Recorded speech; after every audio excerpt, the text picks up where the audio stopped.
Então, pessoal, vamos à correção das páginas 77, 78, 79 e 80 do nosso livro. Na página 77, o exercício 41 diz assim: use a fórmula e calcule a densidade e comprove as observações acima. Então, a fórmula da densidade seria: a densidade é igual à massa, que tem que ser em gramas, sobre o volume, que nós costumamos usar em centímetros cúbicos. Então, a densidade na letra A seria a densidade da água, sabendo que o volume de água seria 200 centímetros cúbicos. E esse volume pesa 200 gramas. Então, nós temos aqui 200 centímetros cúbicos, 200 gramas. Então, vamos jogar na fórmula. Densidade é igual a massa sobre volume.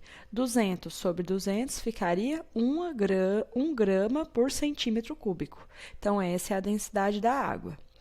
No caso da densidade da letra B, seria a densidade do óleo, sabendo que nós vamos usar 200 centímetros cúbicos de óleo, que seria o volume, e o peso dele seria 184 gramas. Então, massa sobre volume. 184 por 200, nós vamos encontrar que fica 0,92 gramas por centímetro cúbico. E é exatamente por isso que o óleo fica por cima da água no copo, porque a densidade do óleo ela é mais baixa ou menor do que a da água. A água é mais densa.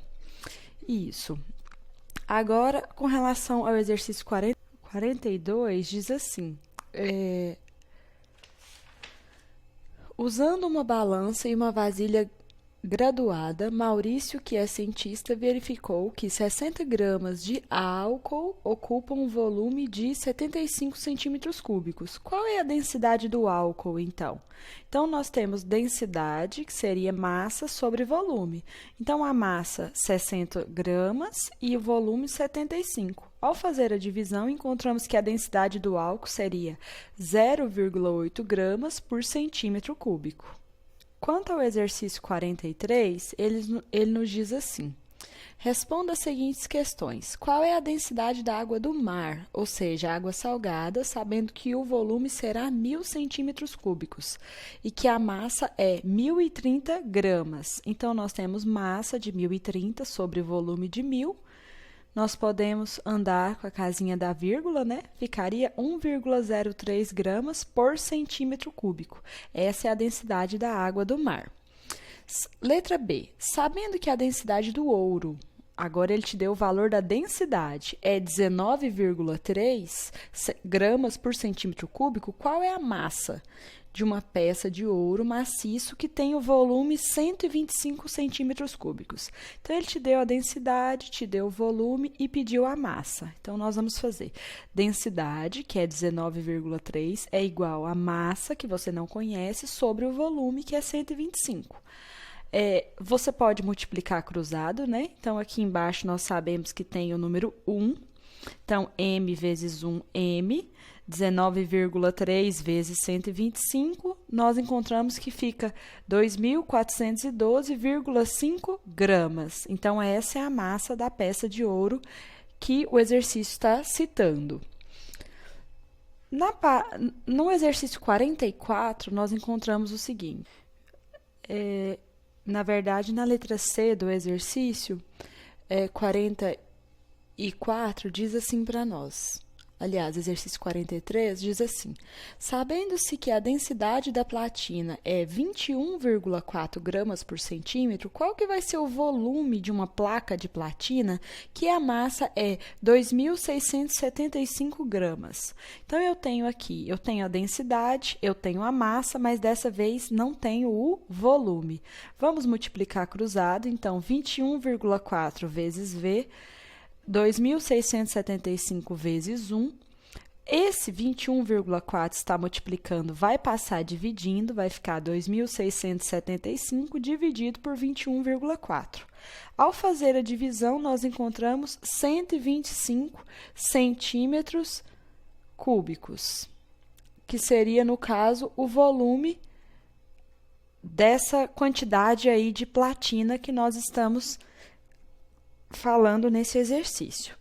Agora, Agora sim o exercício 44. Use a fórmula que fornece o número de quilowatts-hora e responda. Letra A. Quantos quilowatts-hora são gastos por uma lâmpada de 100 watts que fica ligada 8 horas por dia durante 30 dias? Pessoal, então nós temos a fórmula, né? Número de quilowatts é igual ao tempo vezes a quantidade de watts que o eletrodoméstico, a lâmpada tem, dividido por 1000. Essa é a fórmula. Ele te falou que essa lâmpada que nós estamos nos referindo tem 100 watts. Ela fica ligada 8 horas por 30 dias. Então, 30 dias vezes 8 seriam 240 horas. Então, esse tempo aqui que nós vamos usar não seria nem o 8 nem o 30. Seria 30 vezes 8, que dá 240 no tempo. Então, vamos colocando cada coisa em seu lugar. Então, número de quilowatts nós vamos descobrir usando o tempo, que é 240, vezes a quantidade de watts, que seria 100, dividido por 1000. Então, 240 vezes 100 ficou 24.000, dividido por 1000, nós podemos eliminar os zeros, vai ficar 24 quilowatts por hora. Então, foi essa quantidade de quilowatts gastos por essa lâmpada em 30 dias por 8 horas. Se cada quilowatt-hora custa 31 centavos, a letra B perguntou qual que vai ser a despesa que essa lâmpada vai causar. Então, eu tenho 24 quilowatts e cada um deles custa 31 centavos. Ao multiplicar, você descobre que somente aquela lâmpada ela gastou R$ 7,44 por mês, né? Então, esse foi o gasto dessa lâmpada. No caso da página 80, nós temos o exercício 45, que fala o seguinte para nós. Uma locadora de veículos concorrente da Aluga Fácil oferece outras condições de aluguel. Veja ao lado. Qual é a fórmula que fornece o custo do aluguel nesse caso? Então, pessoal, nós temos aqui o seguinte, que temos o custo total é igual ao D, que seria o tempo que a pessoa fica com o carro, mais a quilometragem. Então, lá diz assim, que seria R$ 35,00 por dia, mais 20 centavos por quilômetro. Então, o custo total seria R$ 35,00 vezes o tempo, que seria em dias, mais 20 centavos vezes o quê? Que seria a quilometragem. Então, essa é a fórmula para encontrar o gasto que a pessoa vai ter ao alugar um veículo nessa locadora de veículos. Letra B. Roberto alugou um carro dessa locadora e rodou 40 km. Então, pessoal, no caso da letra B, nós temos que Roberto, ele alugou o carro dessa locadora e ele rodou 40 quilômetros em 2 dias. Então, quanto que ele iria pagar? Então, nós temos a fórmula que seria, o custo seria 35 vezes 2 dias, mais 40 quilômetros vezes 20 centavos. Então, 35 vezes 2, nós temos que fica 70, 40 vezes 20 centavos, 8, 70 com 8, R$ 78. Esse seria o custo final do Roberto. No caso da letra C, nós temos que Camila, ela rodou durante 3 dias, no caso da Camila, e pagou R$ 115,00. Quantos quilômetros, então, será que ela andou? Então, nós temos que o custo seria R$ 115,00, 35 vezes 3 dias, mais a quilometragem que você não conhece, vezes 0,20 centavos. Então, nós vamos mudar de ordem, colocar a incógnita do lado de cá e os números do lado de cá, só mudamos a ordem, tá vendo? Então, vai ficar 0,20 vezes Q deste lado. Aqui nós tínhamos o 115, eu só copiei. 35 vezes 3 ficaria 105. Se aqui ele estava positivo, ele passou para cá negativo. Então, ficou 0,20Q igual a 115 menos 105, 10.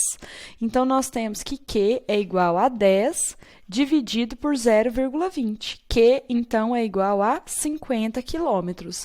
Então, Camila rodou 50 quilômetros.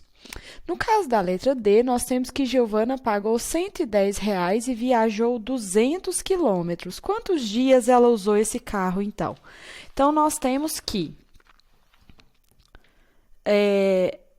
110, o custo total dela foi 110, ela tem que 35 vezes a quantidade de dias que nós não conhecemos, mais 200 quilômetros vezes 20 centavos. 200 vezes 20 centavos vai ficar 40. Então, nós temos, vamos trocar de ordem novamente, colocar 35D mais 40 do lado de cá e o 110 para cá. Vamos deixar incógnita de um lado, número do outro. Então, 35D é igual a 110 menos 40. 35D é igual a 70, porque 110 menos 40 fica 70. D é igual a 70 dividido por 35, porque esse 35 estava multiplicando e passou dividindo. Então, D é igual a 2. Então, ela viajou por 2 dias e, por isso, ela teve este custo.